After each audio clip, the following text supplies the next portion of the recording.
I'm gonna tell you the story. First thing I have to understand is, though, time does not work the way you think it does. You can call me Oracle because I'm the one who's talking to you. Welcome to the cult. Oh, we are up to 7 of Pentacles. Alright, a young man leaning on his staff looks intently at the 7 Pentacles statue clump of green around his right. One would say that these were his treasures and that his heart was there. Divinatory meanings. These are exceedingly contradictory. In the main is a card of money, business, barter, but one read gives altercation, quarrel, and another innocence, ingenuity, and purgation. Reverse, anxiety about money. Alright.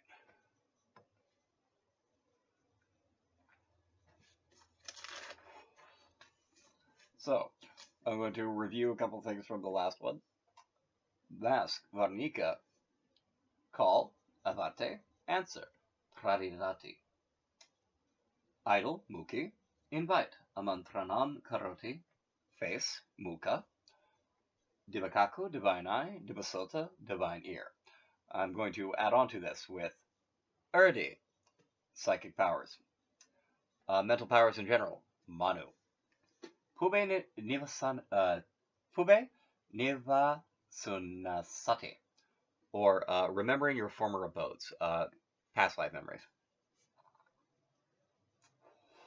Mental organ, Aga.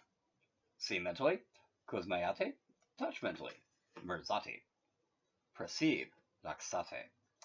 Alright, so here's one I put together for helping you try to recall previous abodes. Yukte Marga Avatara.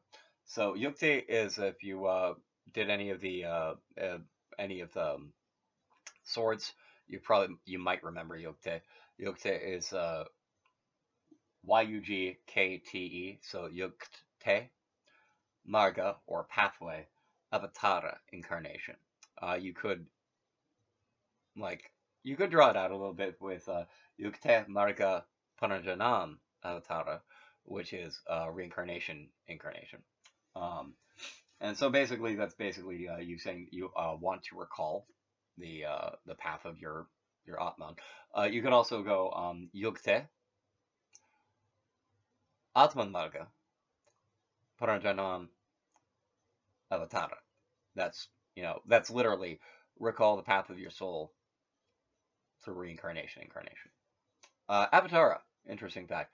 Avatara is literally incarnation. So if anyone says like, if you were running across, if you ever do any reading about Hindu literature, of the Vedas, specifically about like the incarnation of the gods, that's literally when it says that it's an avatar, it's an incarnation of the gods. That's because avatar literally means incarnation, or avatara does, I should say. And here's one that if you're going to be getting into this, you might really want to know. Mano Mayo Koza. Mental sheath. Effectively what that is a form of mental defense. It's something you do. Basically it's you choosing to like have a shield that you can generate. In point of fact, I should have looked up another word. I'm going to do it real quick right now to add on to this. So, all right. Darayati. So Darayati means wear. So you can say Darayati Manomayo Koza to wear a mental sheath. This is something like if you're dealing with something and like you're pretty sure it's like actually psychic or actually magical as opposed to just something that's like physically in your environment that like it's like as opposed to like a sound that's actually far away. It's like actually something that's trying to mess with you, or like an illusion that's like someone's trying to mess with you with an illusion. You would basically be like, all right, I make a mental sheath and I wear it. And that should, in theory, actually make it quieter. So I put together this. I mentioned before that like I can't really see into the Tarasvapna. So I put this together in case anyone else is having similar issues. Because once upon a time I read this thing about generally speaking, about awakening and things you can do. And one of the things that it suggested was looking at things out of the peripheral vision. Um, and reflecting on that, like I had definitely like been more inclined to see stuff that was auras and that sort of thing, like out of the corner of my vision, as opposed to when I was directly looking at it. Like when I was having my training, if you will, for learning the blessing and learning how to do energy healing with my hands. Um, I saw like I basically looked at one of the other people who was sitting in the circle with me, the person next to me, and I saw like effectively what looked like broken wings coming out their back. I was like, that's kind of wild. And I mentioned it to the people in the group, and the guy who, like Kyle, I mentioned Kyle a couple times. Kyle's like, oh, you're one of the people who sees wings. Um, Side note, one of my like the ex I mentioned who taught me the abracadabra candle charm. Um, she was part of the, if I remember correctly, the Micmac, and there was a reference to people who find feathers if they're like inclined, if they're like on the right track in life. That's part of why probably can't see it from here, but there's a moth feather back there. That's like part of my deal is with feathers. It's just a thing with me.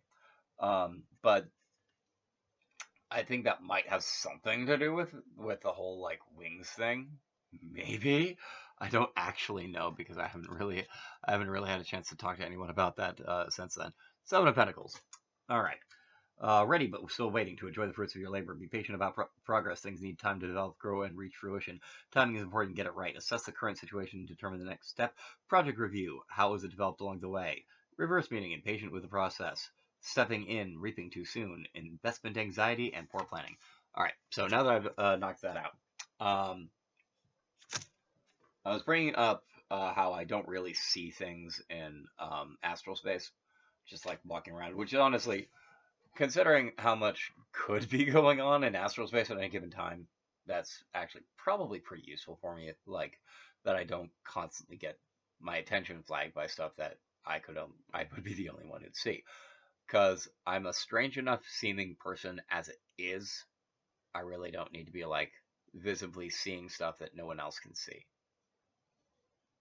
Not a good look. But anyway, for anyone who might be curious as to actually how to do it, I can give you a Sanskrit phrase that might help if you end up using it, and it does help, and you end up seeing some stuff out like in the astral space that looks like well, power cables and roads that are strangely lined up with the actual power cables and roads.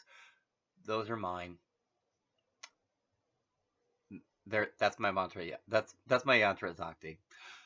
That's my means. That's basically something I more or less like imaged and then used like repeated blessing spells to sort of more anchor it to like down here, to sort of make it easier for me to do stuff. Especially if like at some point down the line I actually get a lot of people who are giving me bhakti, that would actually really help. But if you end up seeing that stuff and decide to like end up using it, because in theory like pretty much anyone could like do some degree of stuff with it. Um, Remember Kushkika? There is no dancer, there's only the dance. And that should actually be very helpful if you want to use it. Kukishka means key. And actually, literally, it's tuned to the key of E.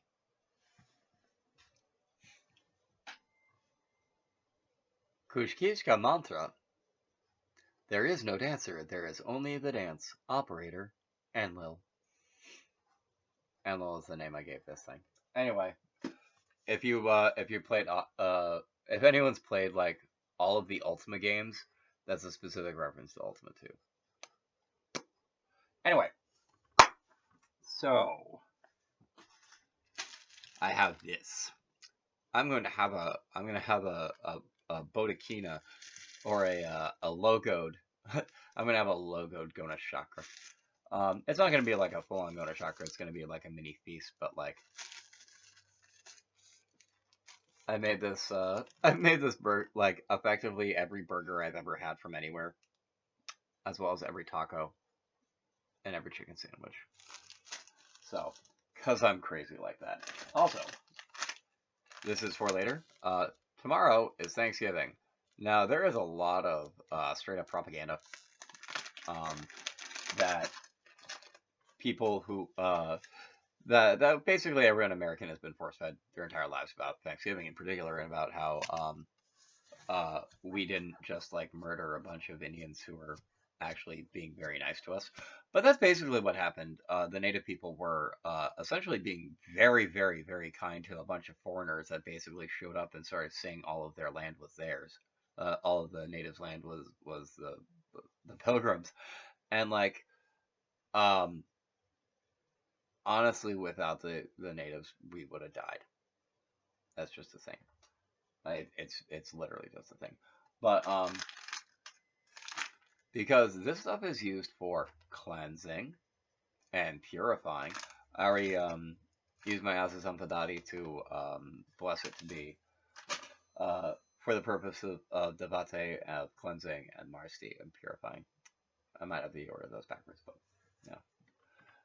I did both of them, and, you know, it matters. So, here is 7 of discs, Ophelia, and 7 of earth, the garden. You create your own sense of success and failure. You hold the tools of your own transformation. Admit to yourself that you do not want. Admit to yourself that you do know what you want, and go ahead and attain it. Failure does not mean regression. It means that there is a better, more rewarding path for you to take. The earth can be a delightful garden. You are responsible for making and keeping the earth beautiful. Make your own choices according to the deepest directives of your heart. Actually, I make a point about this in my second book. I basically refer to Priyadatta, like the earth, as Eden, because essentially that's basically what it is. Before we really started making a lot of of the uglier stuff that we have on this planet, it was a Garden of Eden. It really was, until we just like stopped looking at it as like a beautiful place that can provide for us if we, you know, work with it, as opposed to just doing whatever we want all the time. But that's just my druid showing. Anyway. La la la. Okay, so the phrase I came up with, so if you actually want to see anything in like astral space and you want to try this out, is Lexate, Tara, Astra, or actually Lexate, Astra, Tara, Zvapna, Akaza. What that means is perceive, ether, star, dream, space, which is essentially what astral space is. It's the like, it's called astral space because it's like very connected to the stars. Essentially, it's like the most wind level. It's the most like cerebral and like thought layered. It's like, you know, above the causal level and like stuff like that. So I'm going to also leave you with a couple things for so there's a fourfold division of a caste system that is like part of the Vedas, more or less. But it basically implies there's a degree of movement in between the various castes. At the very least, there is Brahmani Bhavati for become a Brahmin, because yes, there was a birth caste of Brahmin. It was a thing, but sometimes there would be like Brahmin families would die out and they would need new priests, so you could become a Brahmin. There's also Zudri Bhavati, or becoming a Zudra or Shudra. That's basically becoming a servant. Like, usually this will happen if you get demoted, like, or if you were like a farmer who lost your farm, you become a Zudra. Not usually a good thing. If you ended up being cast out and being made Kandala or pariah and became an untouchable, like one of the Eta, that would be essentially what you did, but in like the worst possible scenario. And I'm also going to give you one more Bhavati in case you want to become a peacock, because that's actually like, there's just a thing. There's just a phrase for become a peacock. Maybe it's just like, because the thing is, like, I get a lot of my Sanskrit information from a learned Sanskrit site. It wasn't like, it's not specifically like me reading a Vita. It's like, and then Ziva became a peacock, because that would make sense. Like that's totally something that could, like, I would imagine would happen in the Vitas. I actually haven't read the Vitas. I probably should get around to it, but I just haven't like had the opportunity to. But anyway, so if you want to at a sort of a Samoha Anatta Karman, or like an intent level, basically like make yourself a bit more of like at the astral plane, like more peacocky. Meori Bhavati. And that's how you do. All right. I'm gonna have myself my Gonakakra burger. And until then, everyone, 'cause I got more of these. This is Oracle singing to you. Dream safely, all ye.